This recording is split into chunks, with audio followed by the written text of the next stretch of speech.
All right, Chapter 3. There is a way of looking at life called keeping things in perspective. This simply means making yourself feel better by comparing the things that are happening to you right now against other things that have happened at a different time or to different people. For instance, if you were upset about an ugly pimple at the end of your nose, you might try to feel better by keeping your pimple in perspective. You might compare your pimple situation to that of someone who's being eaten by a bear. And when you looked in the mirror at your ugly pimple, you would say to yourself, well, at least I'm not being eaten by a bear.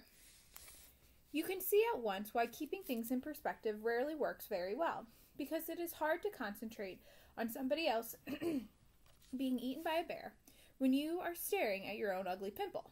So it was with the Baudelaire orphans in the days that followed. In the morning, when the children joined Aunt Josephine for a breakfast of orange juice and untoasted bread, Violet thought to herself, well, at least we're not being forced to cook for Count Olaf's disgusting theater troupe. In the afternoon, when Aunt Josephine would take them to the library and teach them all about grammar, Klaus thought to himself, well, at least Count Olaf isn't about to whisk us away to Peru. And in the evening, when the children joined Aunt Josephine for dinner, a dinner of orange juice and untoasted bread, Sunny thought to herself, Zax, which meant something along the lines of, well, at least there isn't a sign of Count Olaf anywhere. But no matter how much these three siblings compared their life with Aunt Josephine to the miserable things that had happened to them before, they couldn't help but be dissatisfied with their circumstances. In her free time, Violet would dismantle the gears and switches from the model train set, hoping to invent something that could prepare hot food without frightening Aunt Josephine. But she couldn't help wishing that Aunt Josephine would simply turn on the stove. Klaus would sit in one of his chairs in the library, with his feet on a footstool, reading about grammar until the sun went down. But when he looked out at the gloomy lake, he couldn't help wishing that they were still living with Uncle Monty and all his reptiles. And Sunny would take time out of her schedule and bite the head of Pretty Penny, but she couldn't help wishing that their parents were still alive and that she and her siblings were safe and sound in the Baudelaire home. Aunt Josephine did not like to leave the house very much, because there were so many things outside that frightened her. But one day the children told her that the cab driver had said what the cab driver had said about Hurricane Herman approaching, and she agreed to take them into town in order to buy groceries. Aunt Josephine was afraid to drive in automobiles because the doors might get stuck, leaving you trapped inside. So they walked the long way down the hill. By the time the Baudelaires reached the markets, their legs were sore from the walk. Are you sure you won't let us cook for you? Aunt Violet asked, as Aunt Josephine reached into the barrel of limes. When we lived with Count Olaf, we learned how to make puttanesca sauce. It was quite easy and perfectly safe. Aunt Josephine shook her head. It is my responsibility as your caretaker to cook for you, and I am eager to try this recipe for cold lime stew. Count Olaf certainly does sound evil. Imagine forcing children to stand near a stove. He was very cruel to us, Klaus agreed, not adding that being forced to cook had been the least of their problems when they lived with Count Olaf. Sometimes I still have nightmares about the terrible tattoo on his ankle. It always scared me. Aunt Josephine frowned and patted her bun. I'm afraid you made a grammatical mistake, Klaus, she said sternly. When you said it always scared me, you sounded as if you meant that his ankle always scared you, but you meant his tattoo. So you should have said the tattoo always scared me. Do you understand? Yes, I understand, Klaus said, sighing. Thank you for pointing that out, Aunt Josephine. Niku, Sunny shrieked, which probably meant something like, it wasn't very nice to point out Klaus's grammatical mistake when he was talking about something that upset him. No, Sunny, Aunt Josephine said firmly, looking up from her shopping list. Niku isn't a word. Remember what we said about using correct English. Now, Violet, would you please get some cucumbers?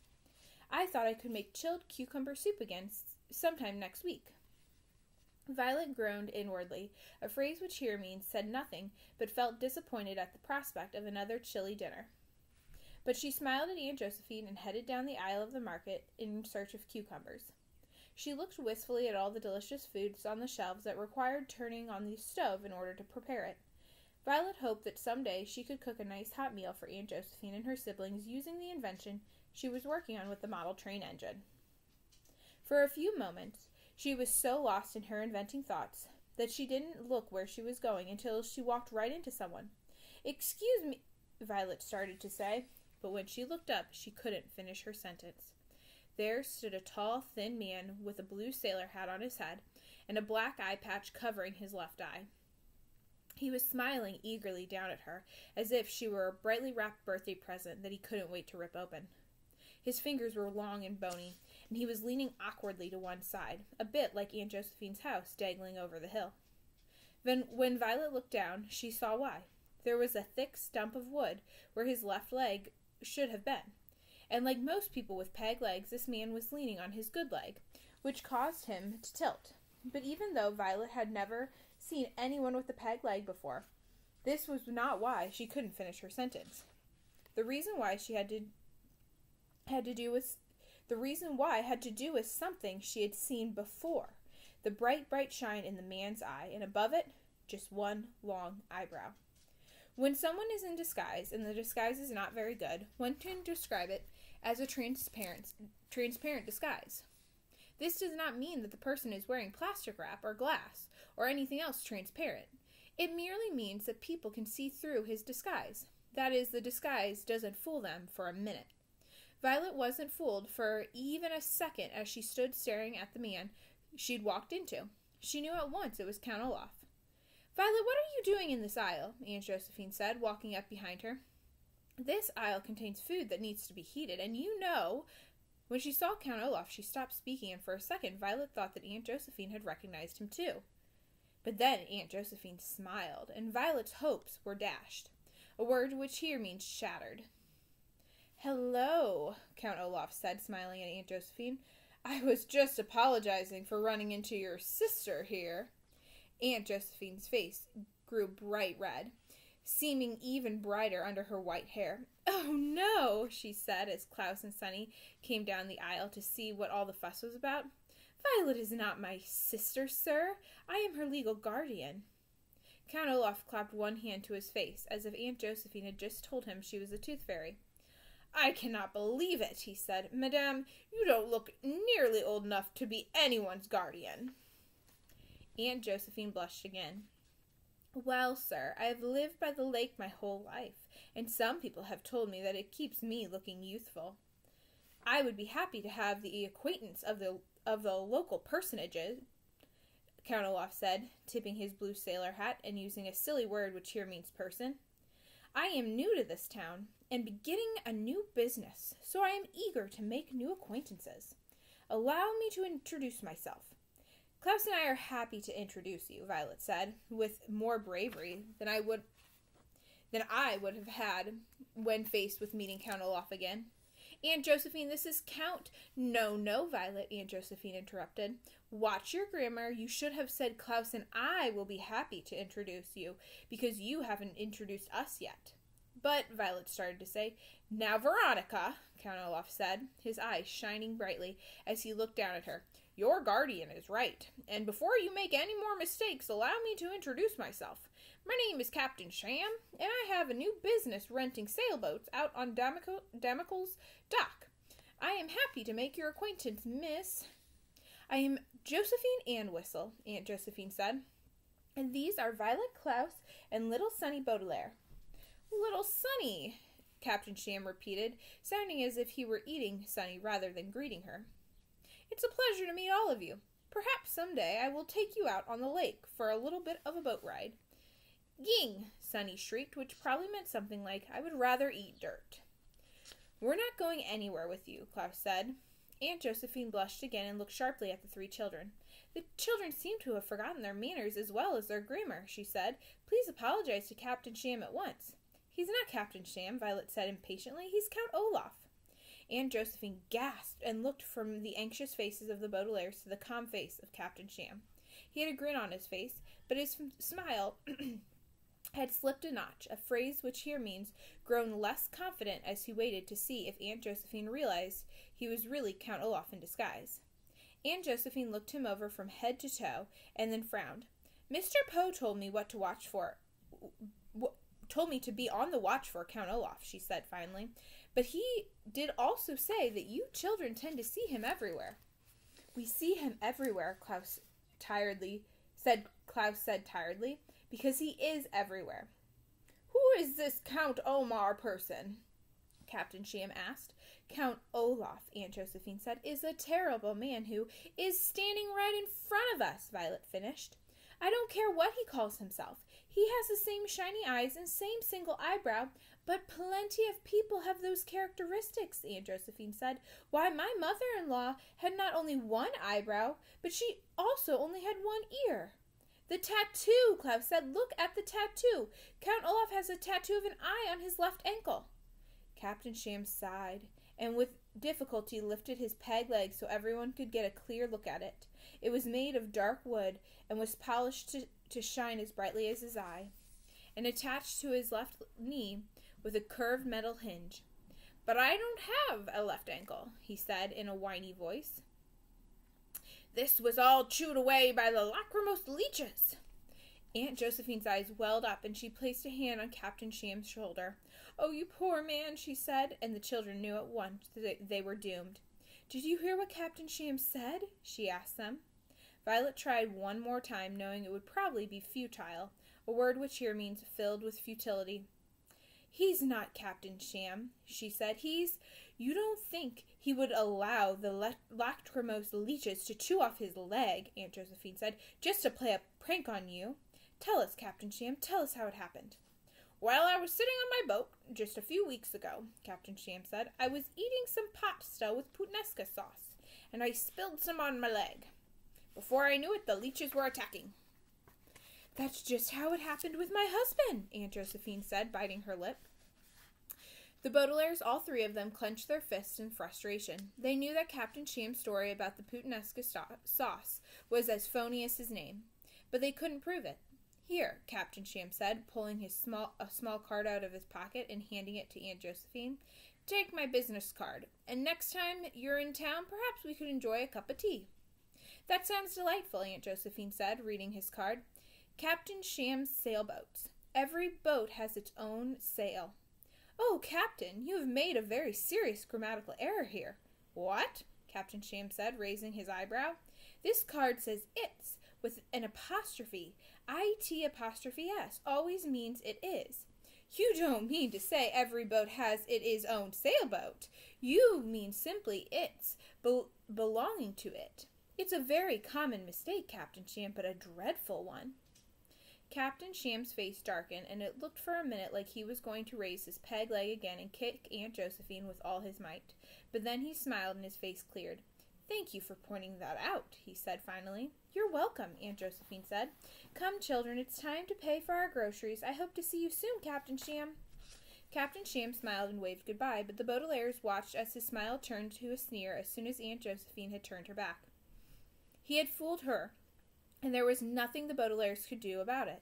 They spent the rest of the afternoon trudging back up the hill, carrying their groceries. But the heaviness of the cucumbers and lime was nothing compared to the heaviness in the orphans' hearts.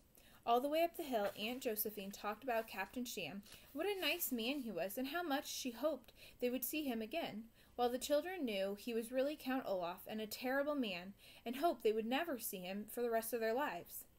There is an expression that I am sad to say is appropriate for this part of the story. The expression is falling for something hook, line, and sinker, and it comes from the world of fishing.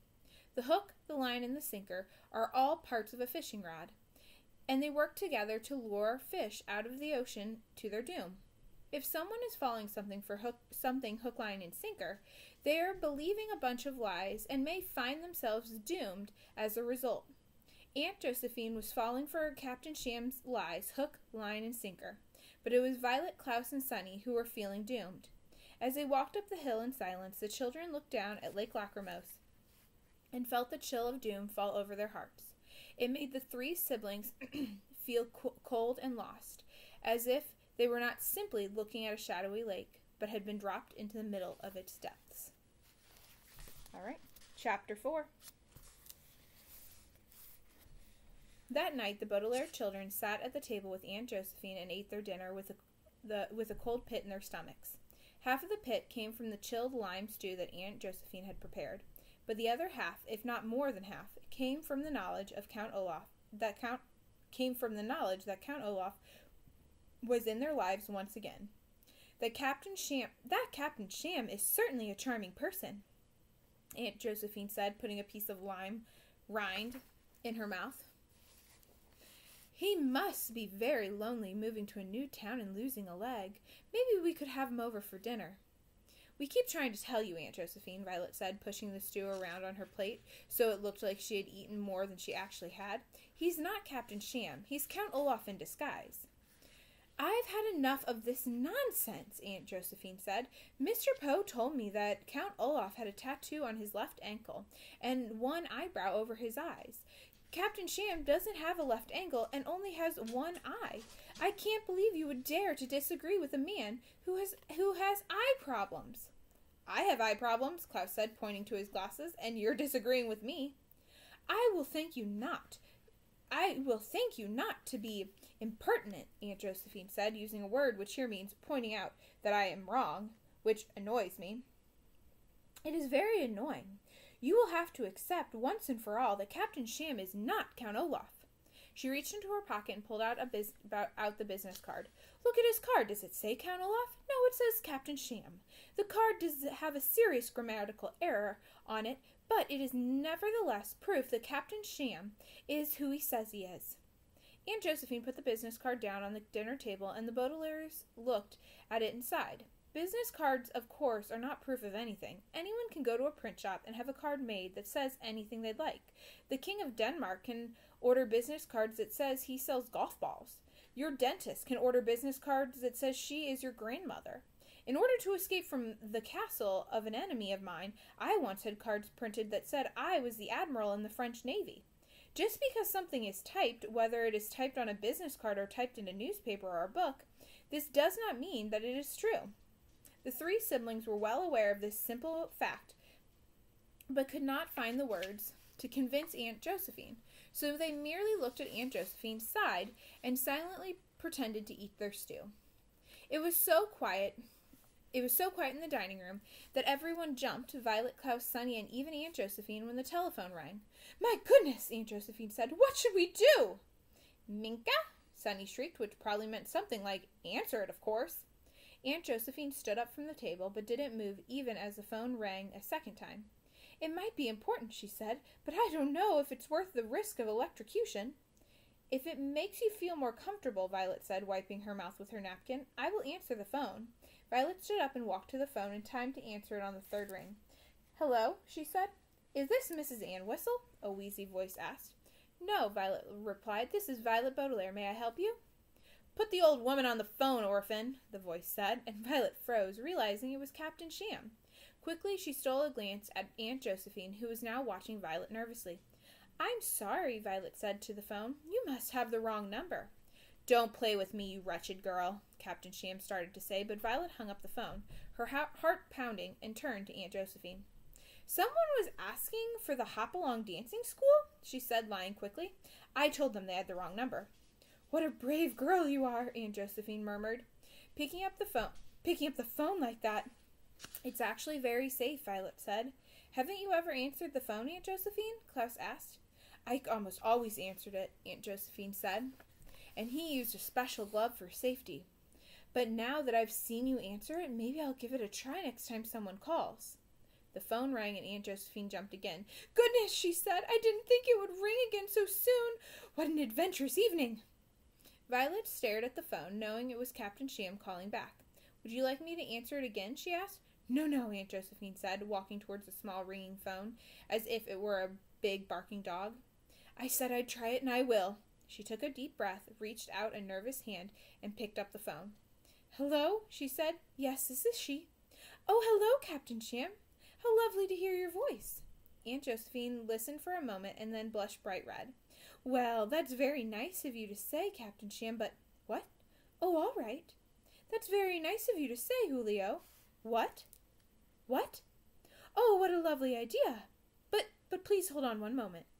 Aunt Josephine held her hand over the receiver and faced the three children. Violet, Klaus, and Sunny, please go to your room, she said. Captain Sham, Julio, he asked me to call him by his first name, is planning a surprise for you children, and he wants to discuss it with me. We don't want a surprise, Klaus said. Of course you do, Aunt Josephine said. Now run along so I can discuss it without your eavesdropping. We're not eavesdropping, Violet said, but I think it would be better if we stayed here. Perhaps you are confused about the meaning of the word eavesdropping, Aunt Josephine said. It means listening in. If you stay here, you will be eavesdropping. Please, go to your room. We know what eavesdropping means, Klaus said, but he followed his sisters down the hallway to their room. Once inside, they looked at one another in silent frustration. Violet put aside pieces of a toy caboose that she had planned to examine that evening to make room on her bed for the three of them to lie.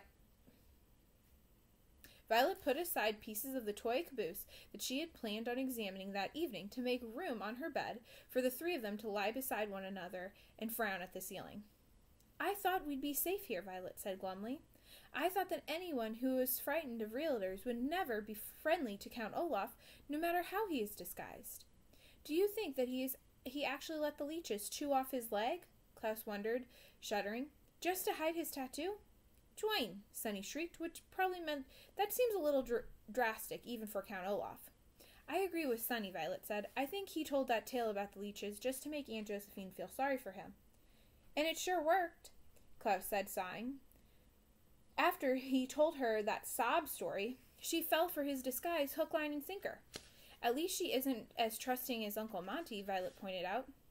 He let Count Olaf move right into the house. At least then we could keep an eye on him, Violet replied. Ober, Sunny remarked, which meant something along the lines of, although we still didn't save Uncle Monty. What do you think he's up to this time? Violet asked. Maybe he plans to take us out in one of his boats and drown us in the lake. Maybe he wants to push this whole house off the mountain, Klaus said, and blame it on Hurricane Herman. Have to, Sunny shrieked. Sunny said glumly, which probably meant something like, maybe he wants to put the lachrymose leeches in our beds. Maybe, Violet said. All these maybes won't get us anywhere. We could call Mr. Poe and tell him Count Olaf is here, Klaus said. Maybe he could come and fetch us. That's the biggest maybe of them all, Violet said. It's always impossible to convince Mr. Poe of anything, and Aunt Josephine doesn't believe us even though she saw Count Olaf with her own eyes. She doesn't even think she saw Count Olaf, Klaus agreed sadly. She thinks she saw Captain Sham. Sunny nibbled half-heartedly on Pretty Penny's head and muttered, "Ouch," which probably meant, "You mean Julio." Then I don't see what we can do, Klaus said, except keep our eyes and ears open. Doma, Sunny agreed. You're both right, Violet said. We'll just have to keep a very careful watch. The Baudelaire orphans nodded solemnly, but the cold pit in their stomach had not gone away. They all felt that keeping watch wasn't really much of a plan for defending themselves from Captain Sham. And as it grew later and later, it worried them more and more. Violet tied her hair up in a ribbon to keep it out of her eyes, as if she were inventing something, but she thought and thought for hours and hours and was unable to invent another plan. Klaus stared at the ceiling with the utmost concentration, as if something very interesting were written on it. But nothing helpful occurred to him as the hours grew later and later. And Sunny bit Pretty Penny's head over and over, but no matter how long she bit it, she couldn't think of anything to ease the Baudelaire's worries. I have a friend named Gina Sue who is a socialist, and Gina Sue has a favorite saying, "You can't lock up the barn after the horses are gone." It means simply that sometimes even the best of plans will occur to you when it is too late. This, I'm sorry to say, is the case with the Baudelaire orphans and their plan to keep a close watch on Captain Sham. For after hours and hours of worrying, they heard an enormous crash of shattering glass, and knew at once that keeping watch hadn't been a good enough plan. What was that noise? Violet said, getting up off the bed. It sounded like breaking glass, Klaus said worriedly, walking towards the bedroom door. Vestu, Sunny shrieked, but her siblings did not have time to figure out what she meant, as they all hurried down the hallway. Aunt Josephine! Aunt Josephine! Violet called, but there was no answer. She peered up and down the hallway, but everything was quiet. Aunt Josephine! She called again. Violet led the way as the three orphans ran into the dining room. But their guardian wasn't there either. The candles on the table were still lit, casting a flickering glow on the business card and the bowls of cold lime stew. Aunt Josephine! Violet called again. and the 3 children ran back out to the hallway and towards the door of the library. As she ran, Violet couldn't help but remembering how she and her siblings had called Uncle Monty's name early one morning just before discovering the tragedy that had befallen him. "Aunt Josephine!" she called. "Aunt Josephine!" She couldn't help but remember all the times she had woken up in the middle of the night calling out the names of her parents as she dreamed, as she so often did, of the terrible fire that had claimed their lives. "Aunt Josephine!" she said, reaching the library door. Violet was afraid that she was calling out Aunt Josephine's name when her aunt could no longer hear it. "Look," Klaus said, and pointed to the door. A piece of paper folded in half was attached to the wood with a thumbtack. Klaus pried the paper loose and unfolded it. "What is it?" Violet asked, and Sunny craned her little neck to see. "It's a note," Klaus said, and read it out loud. "Violet, Klaus, and Sunny. By the time you read this note, my life will be at its end. My heart is as cold as Ike, and I find life unbearable. I know your children may not understand the sad life of a dowager, or what would have led me to this desperate act. But please know that I am much happier this way. As my last will and testament, I leave you 3 in the care of Captain Sham, a kind and honorable man. Please think of me kindly, even though I'd done this terrible thing. Your Aunt Josephine." "Oh, no," Klaus said quietly when he finished reading. He turned the piece of paper over and over, as if he had read it incorrectly, as if it had said something different. "Oh, no," he said again, so faintly that it was as if he didn't even know he was speaking out loud. Without a word, Violet opened the door to the library, and the Baudelaires took a step inside and found themselves shivering. The room was freezing cold, and after one glance the orphans knew why. The wide window had shattered. Except for a few shards that still stuck to the window frame, the enormous pane of glass was gone, and leaving a vacant hole that looked out into the still blackness of the night. The cold night air rushed through the hole, rattling the bookshelves and making the children shiver up against one another. But despite the cold, the orphans walked carefully to the empty space where the window had been and looked down. The night was so black that it seemed as if there was absolutely nothing beyond the window. Violet, Klaus, and Sunny stood there for a moment and remembered the fear they had felt just a few days ago when they were standing in this very same spot. They knew now that their fear had been rational. Huddling together, looking down into the blackness, the Baudelaires knew that their plan to keep a careful watch had come too late. They had locked the barn door, but poor Aunt Josephine was already gone.